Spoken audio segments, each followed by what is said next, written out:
ஒவ்வொரு முடிவுக்கும் ஒரு காலக்கெடு இருக்கு. எல்லாம் சொல்லுங்க. ஒவ்வொரு முடிவுக்கும் ஒரு காலக்கெடு இருக்கு. ஒவ்வொரு தீர்வுக்கும் ஒரு தேடல் இருக்கு. நான் சொல்ல நல்லா புரிஞ்சுக்கணும். ரொம்ப குட்டி பிள்ளைகளுக்கு பேசுவது போல பேசுறேன்.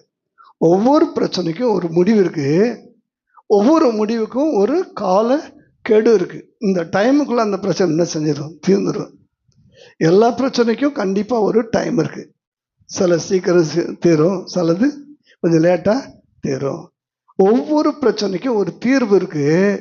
ஒவ்வொரு தீர்வுக்கும் ஒரு தேடல் இருக்கு.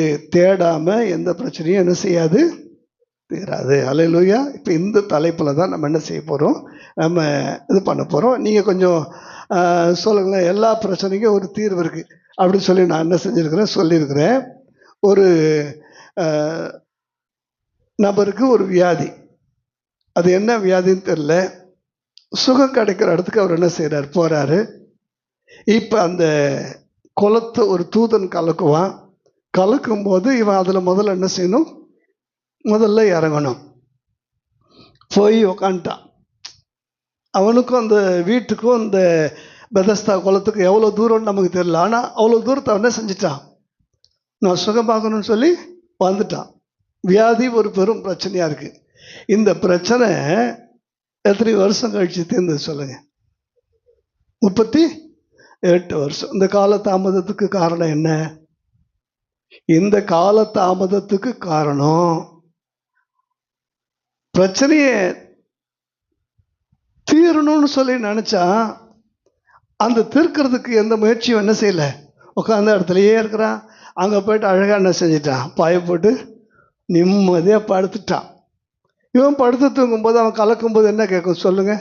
சில பேர் படுத்து தூங்கும்போது இடி இடிச்சாலும் தெரியாது, மேல மழையே பெஞ்சாலும் தெரியாது. சில பேர் சொல்லுவாங்க எருமாட்டு மேல மழை. ஆமா, என்னதான் சில பேர் தூக்கத்துல என்ன செய்ய மாட்டாங்க. ஆமா, இந்த மாதிரி நல்லா தூங்குவான் போல. 38 வருஷமா. அதனால்தான் ஆண்டவரின் படுக்கையே இனிமே நீ என்ன செய்யக்கூடாது, ஒழுங்கா நீ தூங்குறத டைமுக்கு வச்சுக்கணும். காலைல 5 மணிக்கு என்ன செஞ்சிடணும், எழுந்தணும். இல்லைன்னா நீயும் திமிர்வாதக்காரனும் ஒன்று தான், நீயும் வியாதியஸ்தனும் ஒன்று தான். அதே மாதிரி ஒரு சில சமயத்தில் இயேசுவே வந்து தட்டி எழுப்பினாங்களா, நல்ல வேலை இயேசு வந்தப்ப அப்போதான் முடிச்சிருப்பான் போல. அவர் தட்டி எழுப்பினா கூட என்ன செய்ய மாட்டா. அந்த மாதிரி ஒரு சூழ்நிலை. நீங்கள் கொஞ்சம் சூழ்நிலையை புரிஞ்சுக்கிங்க. அப்போ 38 வருஷம் கால தாமதமானதுக்கு காரணம் யாரு? இவன் தான். அப்போ 38 வருஷமானாலும் பிரச்சனை என்ன ஆயிடுச்சு, முடிஞ்சிச்சு. ஓகேவா? இப்போ ஆபிரகாமுக்கு ஒரு பிரச்சனை. என்ன பிரச்சனை? குழந்தை இல்லை. குழந்தை இல்லாம அந்த குழந்தை அவன் பெற்றுக்கொள்வதற்கு எத்தனை வருஷம் ஆச்சு சொல்லுங்க? எத்தனை வருஷம் ஆச்சு? நம்மளாம் கையில் பைபிள் வச்சிருக்கிறோம், எல்லாம் படிக்கிறோம். ஆனால் சிலது கேட்கும்போது இன்ட்ரெஸ்டாக நீங்கள் அது குழந்தை மாதிரி இருக்கணுமா, அதனுடைய அந்த சமூகத்தில் வரும்போது எப்படி இருக்கணும், குழந்தை மாதிரி. எத்தனை வருஷம் ஆச்சு அதெல்லாம் சொல்லுங்க? 25 வருஷம் செஞ்சது ஆச்சு. ஏன் 25 வருஷம் ஆச்சு? அவர் குழந்தைய தரன்னு சொன்ன ஒரு வருஷத்துலேயே வர்றார். நீங்கள் படித்து பாருங்க. ஆதியாகமம் 15 அவர் வரும்போது என்ன நடக்குதுன்னு வாசிச்சு பாருங்க. ஆதியாகமம் 15வது அதிகாரம் 3வது வசனத்தை வாசிங்க. 2-3 வாசிங்க. கர்த்தராகி ஆண்டவரே அடியனுக்கு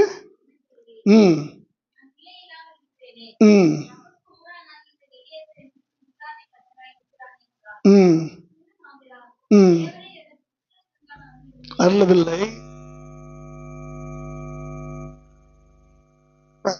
ஆண்டவருக்கு ஆலோசனை கொடுக்குறான் பாருங்க. ஆண்டவருக்கு ஆலோசனை. என்ன ஆலோசனை? ஆண்டவரே நீர் எனக்கு என்ன தருவீர், எப்ப தருவீர் சொன்னாரா இல்லையா? நான் உனக்கு ஒரு குமாரனை தருவேன், அது உன் கற்ப பிறப்பா இருக்கும். அது உன். இந்த வார்த்தையை புரிஞ்சுக்கணுமா இல்லையா? அப்ப கவனமா கேட்டிருந்தா அது என்ன செஞ்சிருக்கோம், புரிஞ்சிருக்கும். கவனமா கேட்காதனால தான் உள்ள உருளைக்கிழங்கான்னு கேட்குற மாதிரி ஒரு சூழ்நிலை வருது பார்த்தீங்களா? அந்த மாதிரி என்ன செய்யக்கூடாது, இருக்கக்கூடாது. அப்போ இவன் ஆண்டவர் வந்த உடனே அவர் காலில் வந்து அழகாக என்ன செய்கிறான், நாசுக்காக அவருக்கு சொல்கிறான், ஆண்டவரே எனக்கு என்ன தருவீங்க, நீங்கள் சொன்னீங்கல்ல, சொன்ன ஞாபகம் இருக்கா? என் வீட்டில் ஒரு அழகான பிள்ளை பிறந்திருக்கான். அவன் பேர் என்னது? எலியேசர். ஆள் எப்படி இருக்கிறான்? அழகா இருக்கிறான், நல்லா இருக்கிறான். ஒரு முறை இல்லை, 2 முறை திரும்ப திரும்ப திரும்ப திரும்ப 2 முறை சொல்றேன். இவ்வளவு மனசு கஷ்டமா இருக்கும். ஆண்டவர்கிட்ட யோசிச்சு பாருங்க.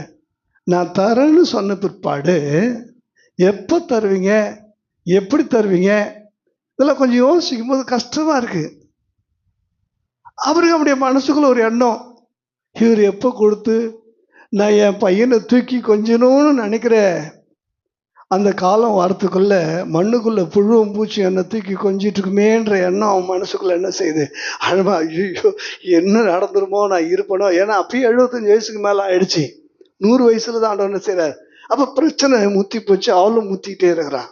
அவளும் வயசு முத்தி போது, பிரச்சனையும் முத்திட்டு இருக்குது. ஆனா ஒன்னும் தெரிஞ்சுங்க, தேவனுடைய வார்த்தைக்கு நீங்க காத்திருக்கும் போது, நீங்க முத்தினாலும் பிரச்சனை முத்தினாலும் கடைசியில வாழ்வதற்கு ஒரு இளம் வாலிப வயது 75 ஆண்டுகளை கர்த்தர் அவனுக்கு கொடுத்து 175 வயது வரைக்கும் உலகத்துல என்ன செய்தான்? வாழ்ந்தான். பைபிளை நீங்க நல்லா படிச்ச அந்த மாதிரி இன்னும் ஏதாவது பிரச்சனை யாருக்கா தெரிஞ்சா சொல்லுங்களேன். நீங்க ஒரு காலக்கெடு, ஈசாக்குன்னு ஒருத்தவனுக்கு திருமணம் ஆயிடுச்சு. இருக்கீங்களா? திருமணம் ஆயிடுச்சு. கல்யாணமான உடனே குழந்தை பிறந்துச்சா? சொல்லுங்க. படிச்சாதான் நம்ம தெரியும். அவன் கல்யாணம் ஆயிடுச்சு. 20 years, 20 வருஷம். நல்ல 20 வருஷம் குழந்தை இல்லை. அப்பாவுக்கு 25, பையனுக்கு 20 வருஷம் பிரச்சனை. நான் இந்த 20 வருஷத்துல அப்பா இடையில தோற்று, எல்லா பிரச்சனைக்கும் ஒரு முடிவு உண்டு. ஒவ்வொரு முடிவுக்கும் ஒரு காலக்கெடு உண்டு. அதுக்கு இடையில தடம் மாறக்கூடிய வாய்ப்புகள் நிறைய உண்டு, நிறைய உண்டு. புரியுதா உங்களுக்கு? ஆதாமுக்கு ஒரு பிரச்சனை, எல்லாத்தையும் ஜோடி ஜோடியா பார்க்கறான். பூனை ஜோடியா வருது, நாய் ஜோடியா வருது, புலி ஜோடியா வருது, சிங்கம் ஜோடியா வருது, யானையும் ஜோடியா வருது. ஆனா இப்படி பார்க்கறான், தனக்கு மட்டும் என்ன இல்லை, ஒண்ணுமே இல்லை. டக்குன்னு அழகான ஒரு குயிலை, அழகான ஒரு மயிலை வாழ்னு சொல்லி ஜோடி ஆக்கவே இல்லை. கர்த்தருக்காக என்ன செய்யறான்? காத்திருக்கிறான். ஒரு நாள் விடியும் பொழுது கண் விழித்து பார்க்கிறான். பார்த்தவன பிரமிச்சு போறான். இவளின் எலும்பில் எலும்பும் என் மாம்சத்தில். அப்ப எல்லா பிரச்சனைக்கும் நீங்க கர்த்தருக்கு காத்திருக்கும் போது பிரமிக்கத்தக்க ஒரு அதிசயத்தை கர்த்தர் உங்களுக்காக செய்து முடிக்க வல்லவராயிருக்கிறார். அல்லேலூயா. இந்த 20 வருஷம் இடைப்பட்ட காலத்துல ஈசாக்கும் ரெபேக்காலும் தேவனுடைய சன்னிதானத்துக்கு போய் விசாரிக்கிறார்கள். எப்போ தருவீங்கன்னு விசாரிக்கல. எங்களுக்கு குழந்தை வேணும்னு கேட்குறாங்க. பிறக்கும்போது 2 குழந்தை பிறக்கும். ஒரு குழந்தை மூத்த குழந்தைய இளைய குழந்தை, அப்படியா? டக்குன்னு கரெக்டாக சொல்றீங்க. இளையவன் மூத்த குழந்தை தான் இளைய குழந்தை என்ன செய்யும்? செவிக்கும். இளையவன் எப்படி இருப்பான்? ஆட்சியில், அரசாட்சியில் இருக்கிற மாதிரி ஆண்டவர் அழகா எல்லா ஆசீர்வாதத்தையும் பிறக்கும்போது என்ன செஞ்சிடறார்? கொடுத்துட்றார். இப்படி நீங்க கவனிச்சு பாருங்க.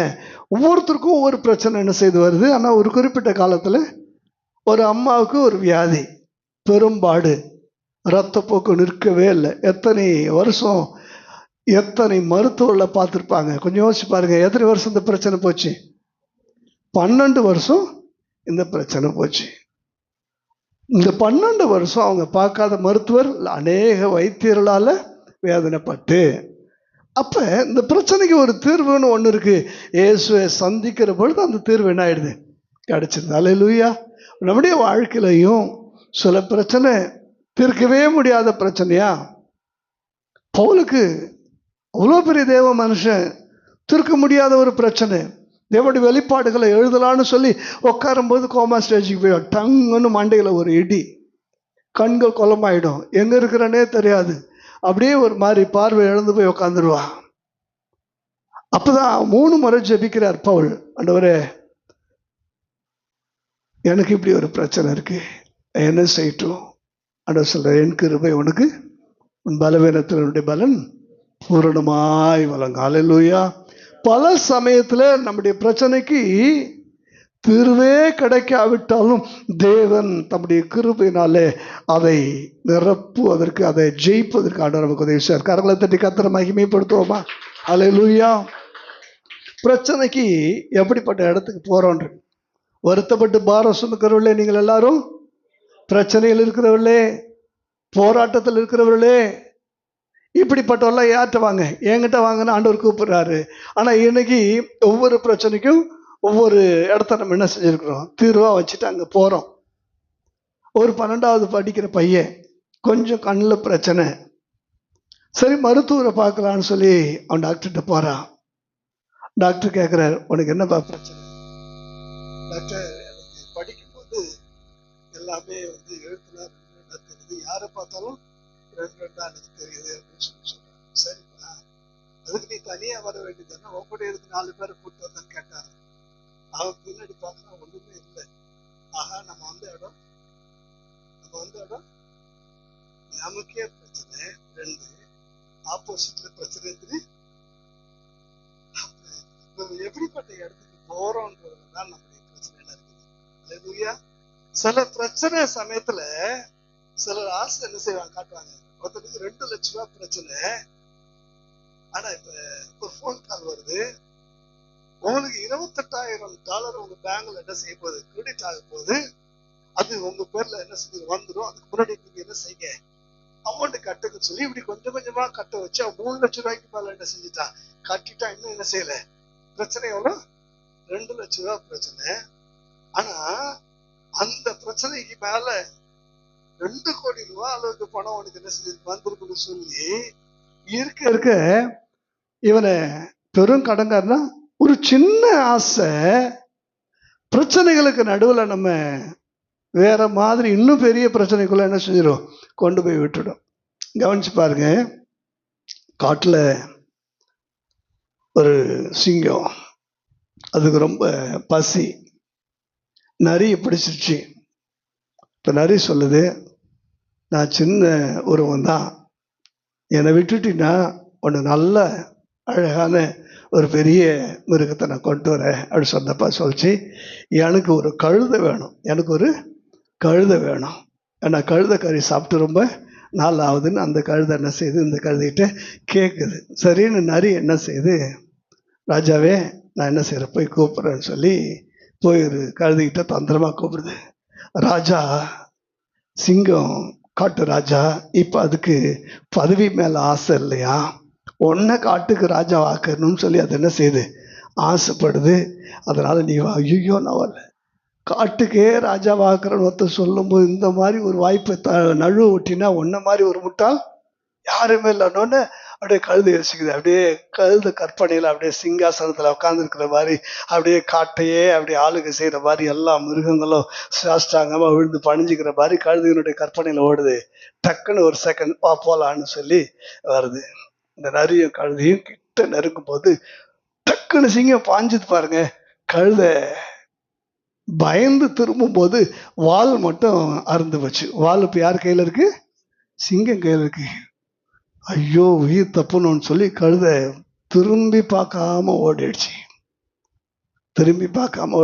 ஒரு 2 நாள் கழிச்சு இந்த நரி மீண்டும் போய் அந்த கழுதை என்ன செய்யுது பார்க்குது. பார்த்தப்ப கழுத சொல்லிச்சு, என்ன கொல்ல பாத்தி, இந்த மாதிரி ஒரு இடத்துக்கு என்ன கூட்டு போனிய, அட கழுத உனக்கு கொஞ்சம் கூட என்ன இல்லை, அறிவில்லை, சிங்காசனத்துல உட்கார வைக்கும் போது வால் இடைஞ்சலா இருக்குன்னு உனக்கு தெரியாதா, அதனாலதான் சிங்கம் அந்த வால் என்ன இதை கூட புரிஞ்சிக்காம உனக்கு இப்படி இருக்கிறியன்னு சொல்லி சொன்ன உடனே அப்படி யோசிச்சு, ஐயோ நம்ம சிங்கத்தை என்ன செஞ்சிட்டோம், தப்பா புரிஞ்சிட்டோம், சரி இந்த மாதிரி வா போலான்னு சொல்லி அப்படியே கிட்ட நெருங்கும் போது அப்படியே கிட்ட வரும்போது நேருக்கு நேரம் பாஞ்சுது பாருங்க. கழுதைக்கு அவ்வளவுதான், மரண பயம். டக்குன்னு தலையை திருப்பிட்டு ஓட்டும்போது 2 காதும் யார் கையில மாட்டிக்கிச்சு, 2 காதும் சிங்கத்து கையில மாட்டிச்சு. இப்போ ஒரு வாரம் நரி கழுத கண்ணு செய்யல, மாட்டவே இல்லை. ஆனா சிங்கம், நீ கழுதைய கண்டிப்பா கூட்டு வரணும், இல்லைன்னா ஒன்னு என்ன செஞ்சிருவேன், கொன்னுடனே. இப்போ நரி அப்படியே யோசிச்சுட்டே போகுது. இப்போ கழுதிக்கிட்ட போன உடனே கழுதை கடிக்க வருது, நீ என்ன 2 முறை என்ன செஞ்சிட்டேன், இப்படி ஏமாத்துட்டேன். அப்பயும் அந்த நரி சொல்லுது, உனக்கு அறிவுன்றதே கொஞ்சம் கூட இல்லை, உனக்கு அறிவுன்றதை கொஞ்சம் கூட நீ சிங்காசனத்தில் உட்காந்து பிற்பாடு தலையில் கிரீடம் வைக்கணும்ல, அப்போ காது 2 சைடு இடிக்கும்ல, உனக்கு அறிவே இல்லையானோடனே, ஆஹா ஆமாம், நம்ம காது 2 சைடு என்ன செய்யும், இடிக்கும், அதனால தான் காது 2த்தையும் எடுத்துருக்காருன்னு இப்போ கொஞ்சம் அப்படியே சமாதானத்தோட இப்போ என்ன செய்யுது வருது. இந்த மாதிரி வந்தப்போ என்ன ஆயிடுச்சு, செத்து போச்சு. செத்து போனோடனே இப்போ சிங்கம் நரிகிட்ட சொல்லுது, இதெல்லாம் எனக்கு தனித்தனியாக பிரித்து எனக்கு என்ன செய்யணும், ஈரல் தனியாக, குடல் தனியாக, தொடக்கறி தனியாக, எல்லாமே எனக்கு தனித்தனியாக எனக்கு சமைச்சு வேணும்னப்போ அழகாக சூப்பராக சமைச்சு கொண்டு போய் கொடுக்குது. எங்கே அந்த மூளை, மூளை இல்லை ராஜாவே, இல்லை எனக்கு மூளைக்கறி என்ன செய்யணும், சாப்பிடணும், எடுத்துருவாரு. மூளை இல்லை, ஏன்னா அந்த கழுதை என்ன, இந்த நரி என்ன பண்ணிடுச்சு, மூளையை என்ன பண்ணிடுச்சு, ரொம்ப டேஸ்ட்டுன்னு தானே சாப்பிட்டுடுச்சு. இப்போ ரொம்ப கோபம் வந்து நரியை பிடிச்சி கேட்கும்போது, ராஜாவே அந்த கழுதைக்கு மூளை இருந்துச்சுன்னா அது 2வது முறை 3வது முறை மட்டும் வந்திருக்குமா, நல்லா யோசிச்சு பாருங்க. அதுக்கு மூளை இல்லாதனால தான் எங்கே வந்துச்சு, இப்போ போய் அது மூளையை கொண்டு வந்து என்கிட்ட கேட்குறீங்கன்னா. இப்போ சிங்கம் தலையை பிச்சுட்டு இப்போ யோசிச்சு பாருல, ஒரு சின்ன ஆசை தான், ஒரு சின்ன ஆசை, வால் போய் காது போய் தலை போய் இப்போ கடைசியில் எல்லாமே போச்சுல்ல. அதனால பிரச்சனைக்கு நம்ம எங்கே வரோம், எங்கே நமக்கு தீர்வு இருக்கு. சில பேர் பட்டாலும் புத்தி வராது, ஒரு கடனை அடைக்கிறதுக்கு இன்னொரு கடன் என்ன பண்ணுவாங்க, வாங்குவாங்க. அதை தீர்க்கிறதுக்கு இன்னொரு இடத்துல என்ன பண்ணுவாங்க, பல இடத்துல இந்த சில கடன் இருக்கு பாருங்க. அதுவும் இந்த பஜாஜ் லோன்லாம், அதெல்லாம் கேட்டாலே நமக்கு எப்படி இருக்குது, பயமா இருக்கு. ஆனால் கூப்பிட்டு கொடுப்பான். என் கூட ஒருத்தர் வண்டியில் பின்னாடி உட்காந்து ஃபோனில் பேசிட்டு வர்றாரு, நான் வண்டி ஓட்டிட்டு வரேன். அந்த பஜாஜ் கம்பெனிலேருந்து ஒருத்தன் பேசுகிறான், நீங்கள் சோறு தானே சாப்பிட்றீங்க அப்படின்னா, டக்குன்னு வண்டியை எடுத்துகிட்டு ஃபோனை கொடுங்கன்னு ஃபோனை வாங்கி நான் என்ன செஞ்சேன், பேசினேன். அப்போ கடன் கொடுத்தவன் எந்த அளவுக்கு இறங்கி பேசுகிறான் யோசிப்பாரு. சில வீட்டுக்குள்ளே வந்து உட்காந்துட்டு என்ன செய்ய மாட்டேன்றானுங்க. அப்போ நம்ம எவ்வளோ ஜாக்கிரதையாக இருக்கணும், எவ்வளோ எல்லா பிரச்சனைக்கும் என்ன இருக்குது, எல்லா பிரச்சனைக்கும் ஒரு தீர்வு இருக்குது. இந்த 12 வருஷம் இந்த அம்மா பல இடத்துக்கு போனாங்க. கடைசி அவங்களுக்கு ஒரு செய்தி வருது, செத்தவங்கள கூட உயிரோட எழுப்புற இயேசு இந்த வழியாக என்ன செஞ்சுட்டு இருக்கிறாரா, வந்துட்டு இருக்கிறாரா. என்னப்ப கடைசி வாய்ப்பா அதை அந்த அம்மா என்ன செஞ்சுட்டாங்க, எடுத்துட்டாங்க. ஏனென்றால் ஒரு தீட்டுப்பட்ட உதிரப்போக்குள்ள ஒரு ஸ்திரீ வீட்டை விட்டு வெளியில வரக்கூடாது, நியாயப்பிரமாணம். வந்தாலும் ஆண்கள் அவங்க என்ன செய்யக்கூடாது, பார்க்கக்கூடாது. ஆனால் இந்த அம்மா ஜனக்கூட்டத்துக்குள்ள எத்தனை பேரை உரசிருப்பாங்க, நியாயப்பிரமாணத்தின்படி எத்தனை பேர் அங்கே தீட்டாயிருப்பாங்க, யோசிச்சு பாருங்க. அப்போ பார்த்துட்டாங்கன்னா என்னதான், பார்த்துட்டாங்கன்னா அடுத்த ஒரு கற்குவியல் இவங்க தான், அதில் தெரிஞ்சுக்கலாம். ஆனால் அந்த வஸ்திரத்தின் ஓரத்தில் இவங்க பிரச்சனைக்கான தீர்வை ஆண்டவர் கொடுத்திருந்தார். அல்லேலூயா, அல்லேலூயா. இப்படி நீங்கள் நிறைய என்ன செய்யலாம். இன்னும் ஒரு அம்மா 18 வருஷம் கோணி, எத்தனை வருஷம் கோணி, 18 வருஷம் கோணி.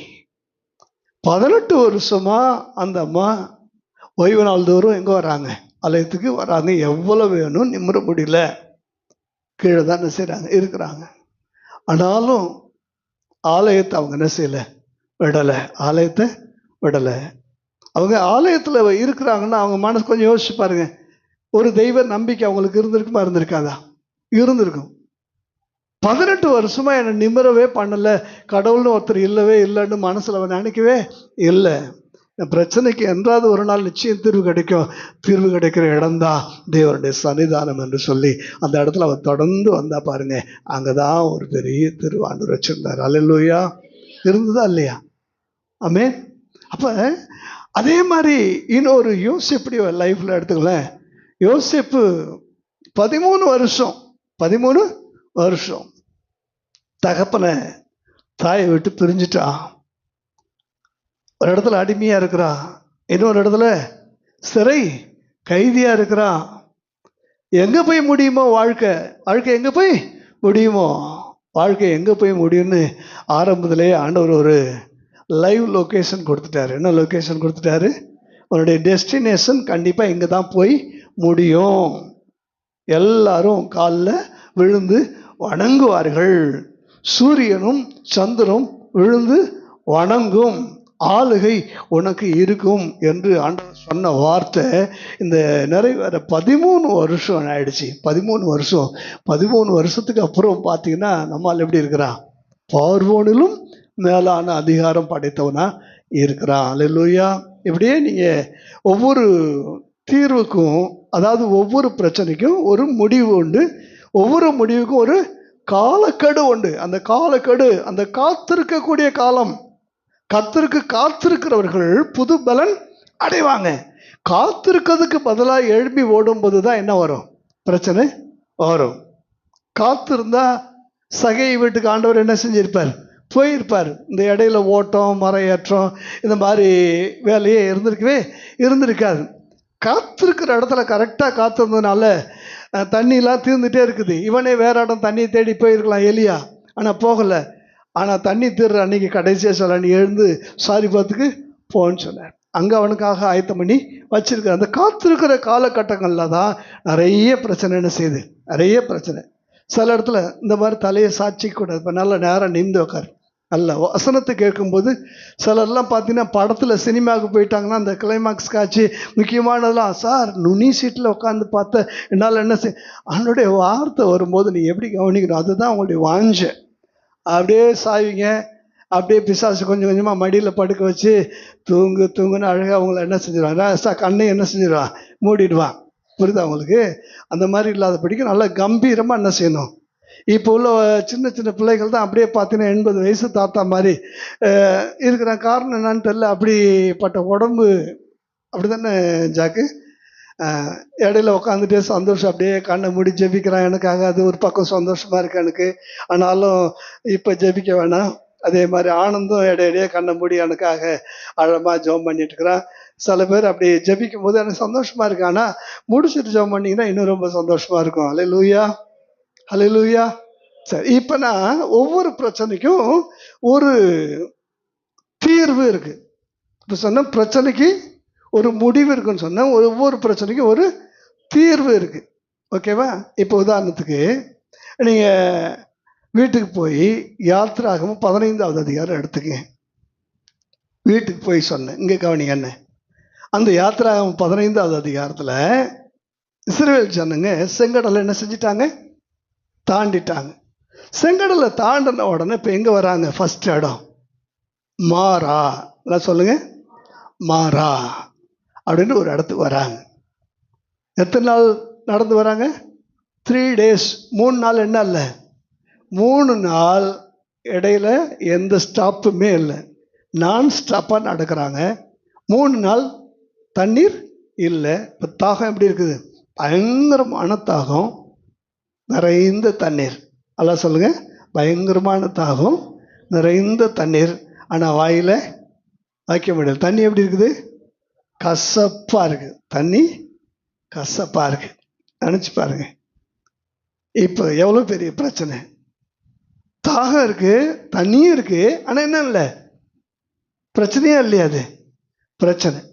பல குடும்பத்தில் நல்ல ஃப்ரிட்ஜை திறந்தீங்கன்னா பாதாம் பிஸ்தா எல்லாம் இருக்கும். ஆனால் அதெல்லாம் பார்த்துக்கோ, உத்து பார்த்தாலே உனக்கு கொலஸ்ட்ரால், சாப்பிட்றாத அப்படின்னு சொல்லி டாக்டர் ஏற்கனவே சொல்லியிருப்பார். பிரியாணிலாம் செஞ்சுருப்பாங்க. வீட்டில் அந்த நேரம் பார்த்து ஒரு பிரச்சனை வரும். மூஞ்சி தூக்கிட்டு சாப்பிடாம என்ன செஞ்சிருவாங்க? படுத்துருவாங்க. பசி இருக்கும், ஆனால் பிரியாணி இருக்கும், ஆனால் என்ன இருக்காது? பிரச்சனை சாப்பிட விடாது. வைராக்கியன்ற ஒரு கஷ்டம் அப்படியே ஒரு மாதிரி படுத்துருக்கும். காலையில் பார்த்தீங்கன்னா அந்த பிரியாணி தலையில் இது பூனைக்கும் நாய்க்கும் எதிர்க்குமோ என்னன்னு எனக்கு தெரியல. கரெக்டாக அது எங்கே போயிடும்? பூனைக்கும் என்ன போல் சொல்லு கரெக்டாக. இந்த மாதிரி பிரச்சனைகள் என்ன செய்யும்? எல்லாம் இருக்கும், ஆனால் என்ன இருக்காது? ஒரு கசப்பான சூழ்நிலை இருக்கும், ஒரு கசப்பான பிரச்சனை இருக்கும். ஆனால் அங்கே நீங்கள் உத்து பாருங்க, அங்கே தான் ஒரு மரத்தை ஆல்ரெடி ஆண்டவர் முளைக்க வச்சிருக்கிறாரு. அந்த மரத்தை வெட்டி போட்ட உடனே அந்த மாறாப்பு எப்படி ஆயிடுச்சு? மதுரமாக ஆயிடுச்சு. கசப்பு தித்திப்பாயிடுச்சு. கரங்களை தட்டி கர்த்தரை மகிமைப்படுத்துவோமா? நம்முடைய வாழ்க்கையிலையும் ஐயோ இப்படி ஒரு சூழ்நிலையா அப்படின்னு சொல்லி யோசிச்சு பார்க்கும்போது அங்கே உத்து பாருங்க, அந்த சூழ்நிலையை இனிப்பா மாற்ற, அந்த துக்கத்தை சந்தோஷமா மாற்ற, அந்த இருளை வெளிச்சமா மாற்ற, அந்த நஷ்டத்தை லாபமா மாற்ற, அந்த அடைபட்ட காரியத்தை ஆண்டவர் திறந்து வைக்க அங்க ஒரு சோர்ஸை கர்த்தர் என்ன செஞ்சிருப்பார்? நிச்சயமா வச்சிருக்க மாட்டாரா? அல்லேலூயா. அப்ப நம்ம என்ன செய்யணும்? அதை ஒத்து பார்க்கணும். ஒரு வசனத்தை ஆதியாகமம் 22வது அதிகாரம் எடுங்க. ஆதியாகமம் 22வது அதிகாரம் 13வது வசனம்.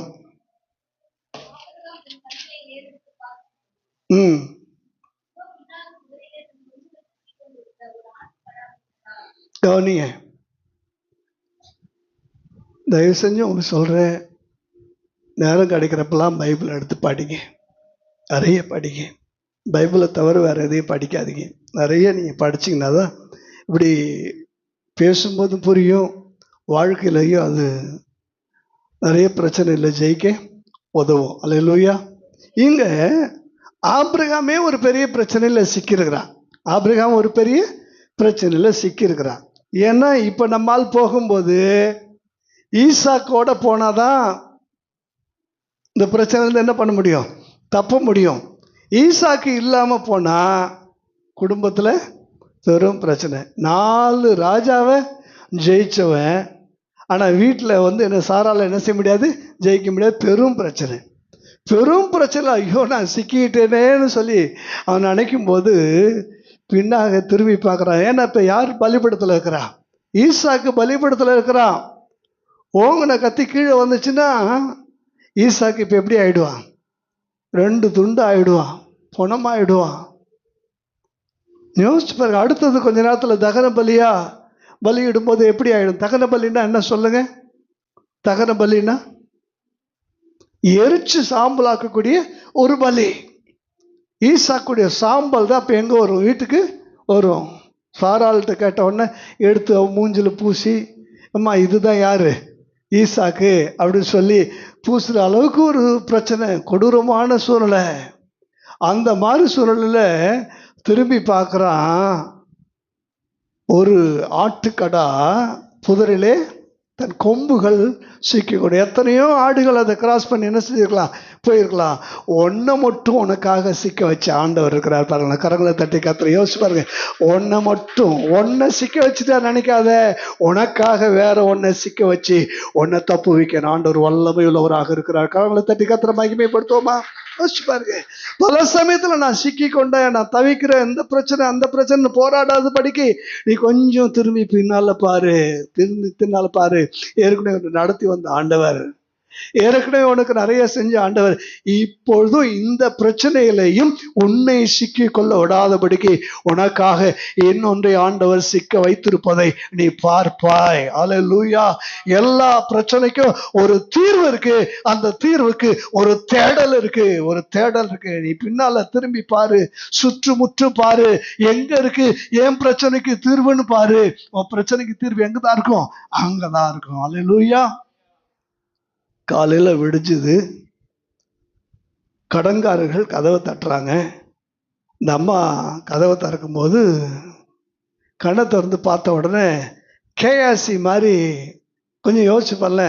எலிசாவுடைய வேலைக்காரன், ஐயோ என் ஆண்டவனே, சீரிய ராணுவம் இந்த மலையை சூழ்ந்துச்சு, அவ்வளவுதான், நமக்கு ஒண்ணுமே இல்லைன்னு சொல்லி அலர்ன பொழுது எலிசா சொல்லுவான், அவங்களோட இருக்கிறத பதக்கம் நம்மோட சுத்தி பார்க்குறாங்க. நீங்கள் ஒரு ஆள் தானையா இருக்கிறீங்க, ஒன்றுமே தெரியல ஆண்டவரே. கண்களை திறந்தவளும் ஜெபம் பண்ணப்ப அந்த மலை முழுவதும் அக்கினிமயமான ரதங்களாலும் அந்த பரலோக தேவனுடைய இராணுவத்தினாலும் நிறைந்திருந்தது. அல்லேலூயா.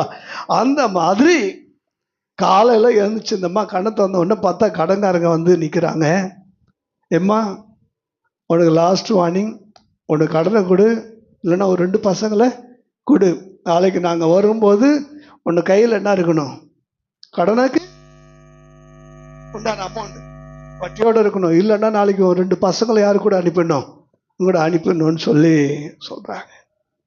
இந்த சமயத்தில் கொஞ்சம் யோசிச்சு பாருங்களேன். அந்த அம்மாவுடைய பிரச்சனையை தீர்க்கறதுக்கு உண்டான ஒரு தீர்வு அந்த வீட்டுக்குள்ள ஒரு குடத்துக்குள்ள ஒளிஞ்சிருக்கு. நல்லா புரிஞ்சுங்க. இந்த அம்மாவுடைய பிரச்சனையை தீர்க்கிறதுக்கு ஒரு தீர்வு அந்த வீட்டுக்குள்ளேயே ஒரு குடத்துக்குள்ள ஆண்டவர் வச்சிருக்கிறார். அல்லேலூயா. இது யாருக்கு தெரியல? அந்த அம்மாவுக்கு தெரியல. இப்போ ஆண்டவர்கிட்ட விசாரிக்கிறார். தீர்க்கதரிசியின் மூலமாக தேவனுடைய வார்த்தை வெளிப்படுது. நீ போய் அந்த குடத்தை பாரு, நீ போய் அந்த குடத்தை பாரு. அநேக வெறும் பாத்திரங்களை வாங்கி அந்த குடத்துலேருந்து ஊற்று. எல்லாமே என்ன செய்யும்? ஆமாம், ஃபுல்லாக எல்லா வெறும் பாத்திரம் அந்த கிராமத்தில் உள்ள எல்லாம் வாங்கிட்டான். வீடு முழுக்க நிறைஞ்சிருக்கு, எல்லாம் நிரம்பிடுச்சு. இப்போ அடுத்த நாள் கடங்காரன் கதவை தட்டுறான். கதவை தந்தால் உள்ள என்ன இருக்குது? உள்ள பார்த்தவொன்னே மிரண்டு போகிறான். ஐயோ, இப்போ நீயே எனக்கு கடன் கொடுக்குற லெவலில் எப்படி இருக்கிற? நீ பொறுமையாக கொடுமா, ஒன்றும் பிரச்சனை இல்லை, நீ கொடுன்னு என்ன யோசிச்சு பாருங்க. ஒரு நாளில் 24 ஹவர்ஸில் பிரச்சனையை தலைகீழ் ஆண்டவர் என்ன செய்கிறார்? மாற்றுறாரா இல்லையா? நமக்காக மாற்றுவாரா? இதெல்லாம் எங்கோ நடந்தது என்று உங்களுக்கு சொல்லுவதற்காக தேவன் எழுதவல்ல. உனக்கும் அப்போவே நான் அதை செய்வேன்னா இப்போ நான் இன்னும் எவ்வளவு செய்வேன். அல்லேலூயா. கற்காலத்திலேயே முற்காலத்தில் அவ்வளோ என்னால் செய்ய முடியும்னா தற்காலத்தில் நிகழ்காலத்தில் வாழ்ந்து கொண்டு இருக்கிற உனக்காக நான் எவ்வளவு செய்ய முடியும் என்று ஆண்டவர் நமக்கு சொல்லுகிறார். அல்லேலூயா. உண்மையா இல்லையா? இப்படி ஒவ்வொரு பிரச்சனையும் இப்போ ஒன்று இப்போ நீங்கள் பைபிள் படிச்சிருக்கிறீங்களா இல்லையான்றது எனக்கு இப்போ தெரிஞ்சிடும். இப்போ இஸ்ரவேல் ஜனங்க எகிப்துலேருந்து என்ன செய்கிறாங்க? புறப்பட்டு போகிறாங்க. எங்கே போகிறாங்க? கானானுக்கு போகிறாங்க. இப்போ எகிப்தை விட்டே வெளியில் போக முடியாதபடிக்கு இப்போ ஒரு பெரும் பிரச்சனை செங்கடல் ரூபத்தில் நிற்குது. செங்கடல் ரூபத்தில் நிற்குது. செங்கடலை தாண்டி போனால் தான் வழி இருக்குது. ஆனால் செங்கடல் என்ன செய்யலை? வழி விடலை. இந்த பிரச்சனை இப்படி இருந்தால் பின்னால் ஒரு பெரும் பிரச்சனை. பார்வோன் இராணுவத்தோட என்ன செஞ்சுருக்கிறான்? டக்க டக்க டக்க டக்குன்னு பின்னாடி கேட்க கேட்க நம்மளுக்கு டக்க வேற மாதிரி ஆகி எல்லாம் கீழே மேலே நனையுது. சிலருக்கு வேர்வையால் அந்த மாதிரி ஒரு விதமான பயங்கரமான ஒரு சூழ்நிலை. அவ்வளோ அப்படியே அந்த சில இதில் பார்த்தீங்கன்னா அந்த இராணுவம் பின்னாடி துரத்தும் போது நிராயுத பாணிகளாக நிற்கிறவங்களுக்கு எப்படி இருக்குன்னு நினச்சி பாருங்க. இப்போ நான் கேட்குறேன், இப்போ செங்கடலை ரெண்டா பிளக்கிறதுக்கு என்ன இருந்துச்சு? நல்லா சொல்லுங்க, கரெக்டாக சொல்லுங்க, என்ன இருந்துச்சு? செங்கடலை ரெண்டா பிளக்கிறதுக்கு யார் சொல்லுங்க? இப்போ நான் கேட்குறேன், தெளிவாக சொல்லுங்க. கோல் இருந்ததுன்றது மட்டும் உங்களுடைய கரங்களை உயர்த்தி காட்டுங்க. கோல் இருந்துச்சு. ஒழுங்காக இந்த 2 கட்டாவெல்லாம் இருக்கக்கூடாது, நல்லா கை தூக்கணும். கோல் ஓகே. 2 3 4. இப்போ செங்கடலை மோசே கோல்னால ரெண்டா பிரிச்சாரா இல்லை கையால் ரெண்டா பிரிச்சாரா? இல்லை, நமக்கு நெடுகாலமாக ஒரு பெரிய எப்பயுமே நம்ம கேட்டு கேட்டு பழக்கப்பட்டுட்டோம். இப்போ நான் புதுசாக ஒன்று சொல்ல போகிறேன். கோலால் பிரிச்சானா கையால் பிரிச்சானா?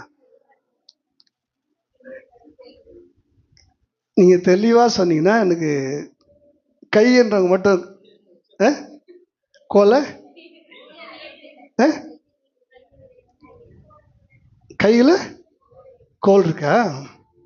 அப்படியாம்மா? சரி சரி, நீங்கள் வாசிச்சு பாருல.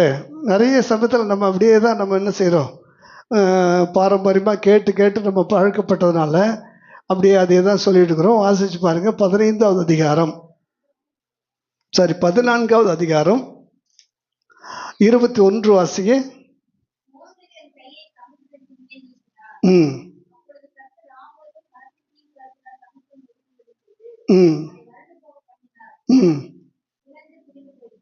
ம் ஜலம் பிளந்து. இப்போ 27 வாசிங்க.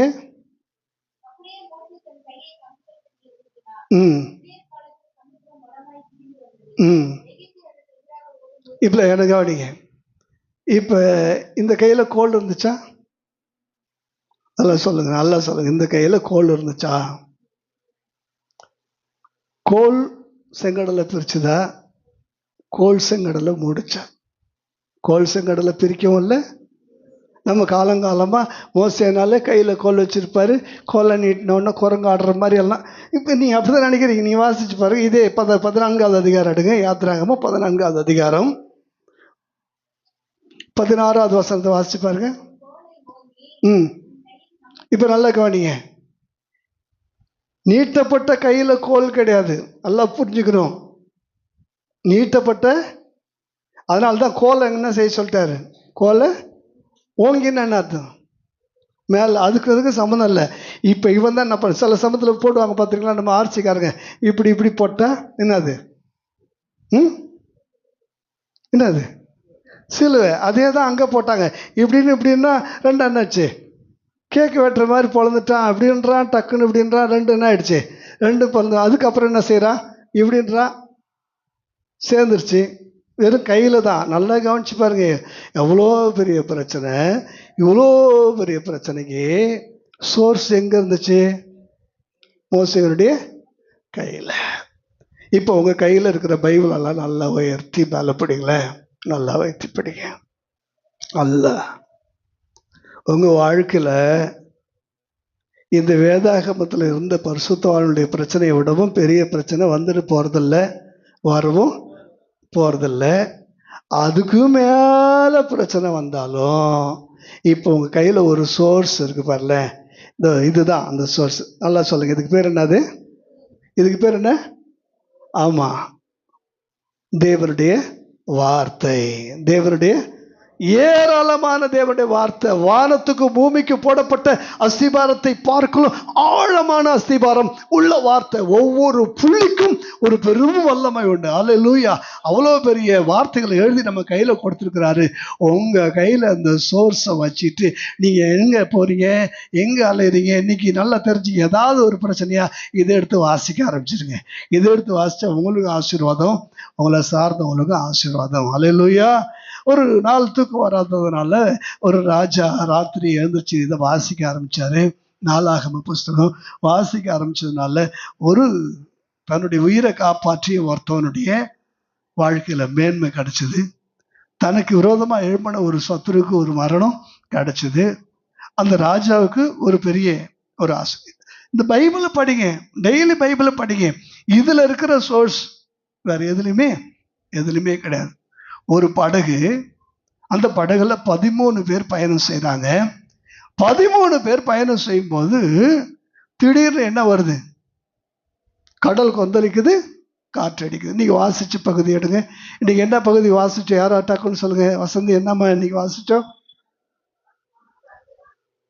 இப்போ வாசிச்சோம்மா, மகி வாசிச்சோம். என்னது, மார்க்கு 14. சந்தோஷம் என்னப்பா வாசிச்சோம் இன்னைக்கு? முன்னாடியே வாசிக்க சொல்றது காரணம் என்னன்னா, நீங்க சில சமயத்தில் ஞாபகத்தில் வச்சிருப்பீங்க. மார்க் 4வது அதிகாரம் எடுங்க. மார்க் 4வது அதிகாரம். இப்ப நீங்க வாசிச்சு பாருங்க. 35. ம் ம் ம் ம் கவனிச்சு பாருங்க. அவர் வாங்கன்னு கூப்பிட்டப்ப அவரு கூட யாரு, எத்தனை பேர் வந்துட்டாங்க? 12 சீசர்கள் என்ன செஞ்சுட்டாங்க, வந்துட்டாங்க. ஆனா அவர் கூட வராம மற்ற படகுகளில் வந்தவங்களும் இருக்கிறாங்க. இப்ப அந்த கடல்ல இப்ப இந்த படகு மட்டும் தனியா போதா? சொல்லுங்க. வசனம் சொல்லுது பாரு, என்ன சொல்லுது? வேறே படகுகளும் அவரோட. ஆமா, இவங்க படகு போது கூட நிறைய படகு என்ன செஞ்சுட்டு இருக்குது, வந்துட்டு இருக்குது. ஆனா பிரச்சனை யாருக்கு? படகு மட்டும். நல்லா புரிஞ்சுக்க, பிரச்சனை யாரு? படகு மட்டும். ஆண்டவரே, எல்லாரும் நல்லா இருக்காங்க, எனக்கு மட்டும்தான் பிரச்சனை. எல்லாரும் சுகமா இருக்கிறாங்க, எனக்கு மட்டும்தான் வியாதி. எல்லாருக்கும் வருமானம், எனக்கு மட்டும்தான் ஒண்ணுமே இல்லை, வறுமை. எல்லாருக்கும் வருமானம், எனக்கு. இப்படி நம்ம பல சமயத்தில் யோசிச்சு பாருல. தேவன் சில பிரச்சனைகளை உங்களுக்கு அனுமதிப்பதும், சாத்தானுடைய சோதனைக்கு சில சமயம் தேவன் உங்களை விட்டு விட்டு வேடிக்கை பார்ப்பதற்கும் காரணம் என்னன்னா, அந்த நேரத்தில் பிரச்சனைக்கு நீங்க சோர்ஸை எங்க தேடுறீங்க, தீர்வை நீங்க எங்க தேடுறீங்க? ஒவ்வொரு பிரச்சனைக்கும் ஒரு தீர்வு உண்டு, ஒவ்வொரு தீர்வுக்கு பின்னால ஒரு தேடல் உண்டு என்று சொன்னேன். எங்க தேடுறீங்க பிரச்சனை? நீ யோசிச்சு பாருல. இங்க நடந்த சம்பவம் உங்களுக்கு தெரியாது. ஒரு 100 படகு போச்சுன்னு வச்சுங்களேன். அந்த 100 படகுல ஒரே ஒரு படகு மட்டும்தான் என்னது பிரச்சனை. 100 ஆடுகள்ல ஒண்ணு மட்டும் தான் காணாம போச்சு. 10 வெள்ளிக்காசுல ஒன்று மட்டும் தான் காணாம போச்சு. ஒன்றுக்கு தான் பிரச்சனை. புரியுதா உங்களுக்கு? அப்ப இவ்வளோ பெரிய பிரச்சனை இந்த ஒரு இடத்துக்கு மட்டும் வரதுக்கு காரணம் என்னன்னா, நீங்க வீட்டுக்கு போன பிற்பாடு 5வது அதிகாரம் வாசி பாருங்க. அந்த ஊருக்குள்ள இயேசு வந்து விடக்கூடாது என்பதற்காக 6000 பிசாசுகள் சேர்ந்து இந்த கடலை குலுக்குகிறது. 6000 பிசாசுகள் சேர்ந்து கொடூரமான காற்றை பிடித்து உழுக்குகிறது. இயேசு எங்க வந்துடக்கூடாது? இந்த கணேசரத்துக்கு வந்து விடக்கூடாது. அவர் வந்துட்டா இவனுக்குள்ள நாங்க என்ன செய்ய முடியாது? வாசம் பண்ண முடியாது என்று சொல்லி பிசாசு போராடுது. தெரியல, எவ்வளவு பிசாசு போராடினாலும் அப்படி ஆண்டவர் சர்வ வல்லமை உள்ள தேவன். அல்லேலூயா. அவர் எழுந்திருச்சு காற்றையும் கடலையும் சிப்போ அப்படின்னு பேசாமல் என்ன செஞ்சிட்டார்? அதெல்லாம் என்ன செஞ்சு அது சில சமயத்தில் பார்த்தீங்கன்னா அந்த மாதிரி தான் ஒரு செகண்டில் எல்லாமே என்ன செஞ்சிடும்? இறையாதே அமைதியில் இரு அப்படின்னு சொல்லிட்டு சொன்ன உடனே அது என்ன ஆயிடுச்சு? சொல்லிட்டு படுத்துட்டாரு. சீசர்லாம் அப்படியே பார்க்குறானுங்க. ஏற்கனவே நான் சொன்னேன், அவனுங்க பயம்னா அப்படி ஒரு பயம். அந்த அளவுக்கு பிசாசு பயமுறுத்துச்சு. ஐயோ நாங்கள் மடிந்து போகிறோம், ஐயரே உங்களுக்கு கொஞ்சம் கூட கவலை இல்லையான்ட்டு இவர் நல்லா தூங்குறாரு. அதில் நல்லா தெரியும் எவ்வளோ பெரிய பிரச்சனை வந்தாலும் அவருக்குள்ள வார்த்தை இருக்குது. அவரே வார்த்தை. அதில் வார்த்தை இருந்தது, அந்த வார்த்தை தேவனிடத்தில் இருந்தது, அந்த வார்த்தை தேவனாய் இயேசுவாய் இந்த உலகத்தில் வந்தது. இப்போ அவருக்குள்ளதான் யோசிச்சு பாருங்க, 13 பேருக்கு பிரச்சனை. அங்கே தேடனா இயேசு இருக்கிறார். அவருக்குள்ளதான் அந்த பிரச்சனைக்கு வேண்டிய 2 வார்த்தை இறையாதே தீர்ந்துச்சா? 2 வார்த்தையில பிரச்சனை முடிஞ்சிச்சா? அவர் படுத்துட்டாரு. அவர் படுத்த பிற்பாடு தான் இவங்களுக்கு இன்னும் பெரிய பயம். பயந்து இவர் யாரோ, இவர் எப்படிப்பட்டவரோ, காற்று கடலும் இவருக்கு அப்படியே ஒரு மாதிரி மிரண்டு போய் அவர் என்ன செய்யறானுங்க. அதுக்கப்புறம் பேச்சு மூச்சு இல்லை அப்படியே பார்த்துட்டு வரானுங்க. பாருங்களேன், எனக்கு பிரியமான தேவனுடைய பிள்ளைகளே, ஒவ்வொரு பிரச்சனைக்கும் நீங்க அங்கே சுற்றி பார்த்தீங்கன்னா என்ன இருக்கும்? ஏதாவது ஒரு இடத்துல ஒரு தீர்வு இருக்கும். ஒரு அம்மாவுக்கு வீட்டுக்குள்ளேயே குடத்துக்குள்ளே என்ன செஞ்சது? தீர்வு இருந்துச்சு. யோசிச்சு பாருங்க, 5000 பேர் 3 நாள் சாப்பிடல, இவங்களுக்கு சாப்பாடு கொடுக்கணும்னு ஆண்டவர் நினச்சப்ப சிஸ்டர் சொல்கிறாங்க, எங்கே போய் வாங்குறது? 300 பணத்துக்கு வாங்கினாலும் கஷ்டம் அப்படின்னு சொல்லும்போது அங்கே ஒரு பையன் இருக்கிறான். அவன் கையில் 5 அப்பமும் 2 மீனும் இருக்குது. யோசிச்சு பாரு, அந்த வீட்டில் இந்த பையன் 5 அப்பம் 2 மீன் எடுத்துகிட்டு வரணுன்ற அவசியமே இல்லை. இயேசுநாதர் கூட்டங்களுக்கு வர்றவங்களுக்கு ஒன்று பசி எடுக்காது, அல்லது போகும்போது பசி எடுத்து அவரே உட்கார வச்சு என்ன செய்வார்? அப்பம் கொடுப்பாரு. ஆனால் இந்த இடத்துல 5000 பேருக்கு ஒரு அற்புதத்தை செய்யணும்னு ஆண்டவரே அவன் கையில் ஆயத்தப்படுத்தி 5 அப்பமும் 2 மீனையும் ஒரு சோர்ஸ் அங்கே கொடுத்து வச்சிருக்கிறார். அல்லேலூயா. அதுதான் தேடல் வேண்டும். அந்திரேயா தேடி போய் பார்த்துட்டு சொல்ல, இங்கே ஒரு பையன் இருக்கிறான், அவன் கையில் 5 அப்பம் 2 மீன் சொல்றாங்களா இல்லையா? ஒரு தேடல் இருந்துச்சா இல்லையா? பாருங்க, எனக்கு பிரியமான தேவனுடைய பிள்ளைகளே, இன்றைக்கு சொல்றேன், உங்களுடைய வாழ்க்கையில நீங்க தேடி போய் நீங்க உழைச்சி கஷ்டப்பட்டு வேர்வை சிந்தி உங்களுக்கு கிடைக்கிற ஆசீர்வாதங்களை தாண்டிலும் ஒரு பெரிய ஆசீர்வாதத்தை உங்க பக்கத்துல கர்த்தர் வச்சிருக்கிறாரு. அல்லேலூயா. வெறும் பாத்திரம் உங்களுக்கு இருக்கலாம், அநேக நிறைவேறாத ஆசைகள் இருக்கலாம், அநேக எதிர்பார்ப்புகள் முடிவில்லாமல் தொடர்ந்து போய்கொண்டே இருக்கலாம். பழகி விடாதீங்க. ஆண்டவருடைய வார்த்தை அவைகளை எல்லாம் நிரப்ப வல்லமை உள்ளது என்பதை மட்டும் நீங்க என்ன செய்யுங்க? எழுப்போமா? அல்லேலூயா. எனக்கு பிரியமான தேவ பிள்ளையே, இன்னும் நிறைய ஆண்டவருடைய வார்த்தைகளை நான் நிறைய வச்சிருக்கிறேன். ஆனா கொஞ்சம் யோசிச்சு பாருங்க, எவ்வளோ பெரிய வார்த்தையா அதனோட சுருக்கம் 2 தான். பிரச்சனை இல்லாத மனுஷன் இல்லை, தீர்வு இல்லாத பிரச்சனையும் இல்லை, சாவி இல்லாத பூட்டு இன்னும் தயாரிக்கப்படவே இல்லை. சாவி இல்லாத பூட்டு இன்னும் தயாரிக்கப்படவே இல்லை. உலக மனுஷனே அப்படி சாவியோடு பூட்டுக்களை தயார் செய்வானால் உங்களுக்கு விரோதமாய் எழும்புகிற பொல்லாத பிசாசனுடைய இந்த போராட்டங்களை ஜெயிப்பதற்கு இருபுறமும் கருக்குள்ள ஆவியின் பட்டயத்தை கர்த்தர் உங்களுக்கு கொடுத்திருக்கிறார். Thank you Jesus. கொஞ்ச நேரம் ஆண்டவருடைய வார்த்தைகளை நினைச்சு பாருங்க.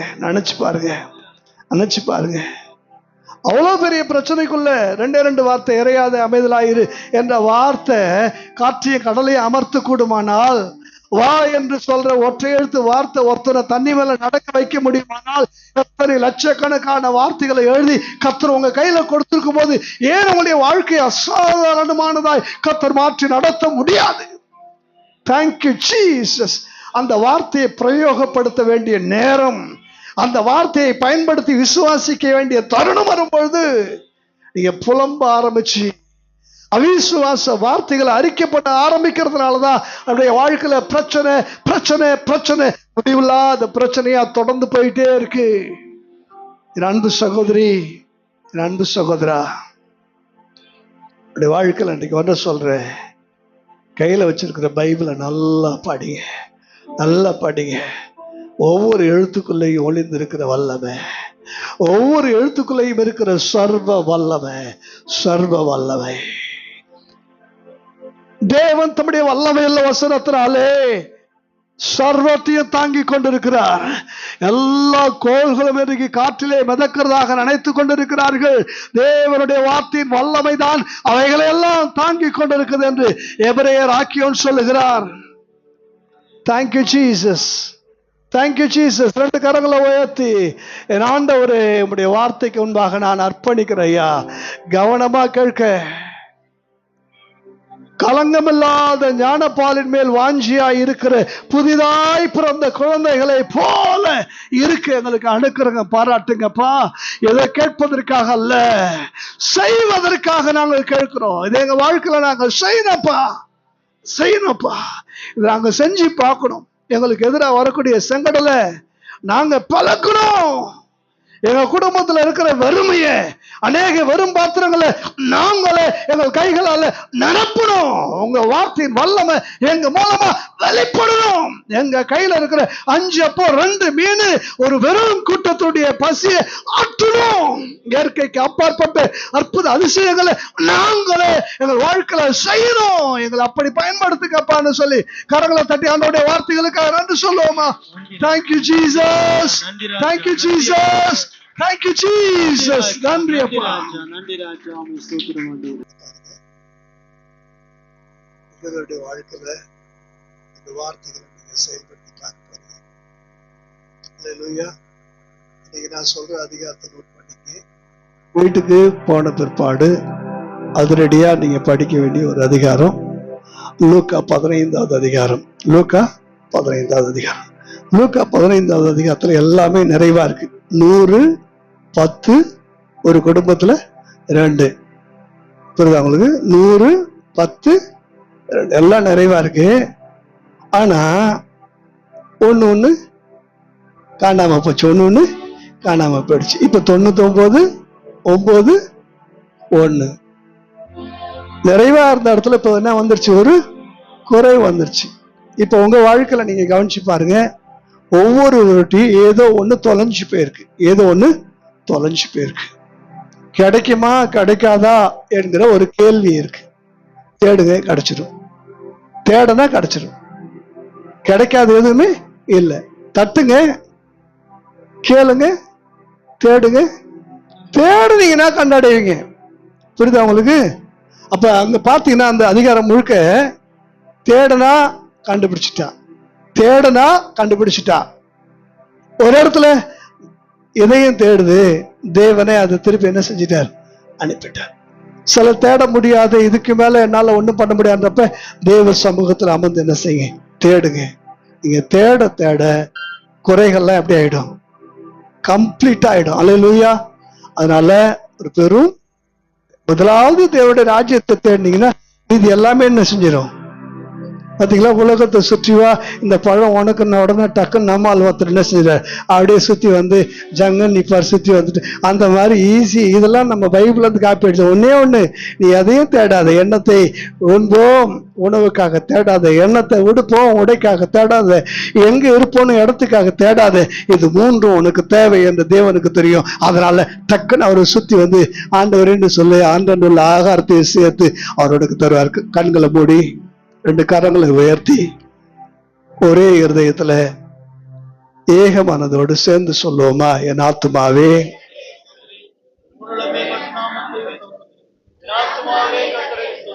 அவர் செய்த சகல உபகாரங்களை மறவாதே. நம்முடைய கர்த்தராகிய இயேசு கிறிஸ்துவின் கிருபையும் பிதாவாகிய தேவனுடைய அன்பும் பரிசுத்த ஆவியாருடைய அந்யோன்ய ஐக்கியமும் இன்றைக்கு அன்றைக்கும் நம் அனைவரோடு கூட இருப்பதாக. Hallelujah, hallelujah, hallelujah. Praise the Lord.